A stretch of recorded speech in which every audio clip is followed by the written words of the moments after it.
નહીં મળવું જોઈએ. જો મળે તો એ આપણાથી પણ આગળ નીકળી જશે, કાં તો સારી પોસ્ટ પર એ લોકો નોકરી કરે. તો એ પણ એક જાતિવાદ જ છે અને એને લઈને શિક્ષણમાં જે ભેદભાવ દેખાઈ રહ્યો છે અત્યારે હોય એવું છે ઘણી બધી જગ્યાએ. એવું નથી કે નથી. એ ઉદાહરણ દાખલો પોતે ખુદ આંબેડકરનો જ છે કે આંબેડકરને નાની ઉંમરે પણ અત્યારે સ્કૂલમાં એની જોડે આભડછેટ કરવામાં આવતું હતું કે જ્યારે ઉતરીને ટ્રેનમાંથી ઉતરીને જ્યારે એને બળદગાડામાં બેસવાનું થયું ત્યારે પણ એની સાથે આ થયું. તો પણ જાતિવાદના કારણે જ થયું કે એક દલિત હોવાના નાતે.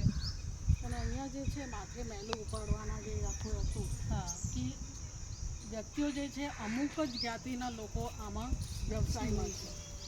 તો આ પણ એક જાતિવાદનો એક મોટો જે છે મતલબ એવું છે કે ક્રૂર એક જાતનું એક દાખલો લાગે. એવી રીતે બીજું નોકરીમાં પણ કીધું કે જે કેટેગરી પ્રમાણે ભરતી થવી જોઈએ જે છે એમાં ખાલી કહી દે કે આટલા ટકા આ છે એનામાં ટકાવારી બતાવી દે. જ્યારે જે લેવાનું હોય ત્યારે જાહેર કરી દે, ફોર્મ ભરાય બધું જ, પણ પછી જગ્યાઓ ભરવાનું થાય ત્યારે ભરતા નથી અને કહે છે કે અમે આમ શું કહેવાય કે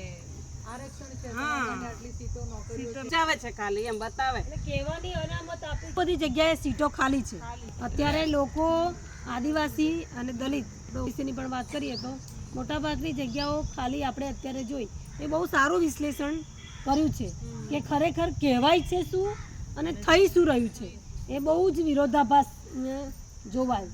એ જ રીતે આર્થિક પાસું આખું જે બતાવ્યું છે કે આપણે આર્થિક સશક્તિકરણની જે વાત છે કે સૌથી મોટા વધુ કોની જોડે છે, નાણાં કોની જોડે છે અને ટેક્સ કોણ વધુ પેયર છે, હે ને, અને સૌથી વધુ લોકોનું બળ ક્યાં છે, લોકો વધારે ક્યાં છે અને એમની જોડે જે ખરેખર આવક હોવી જોઈએ એ કેટલી ઓછી છે અને છતાં એ ટેક્સ પેયર વધારે છે.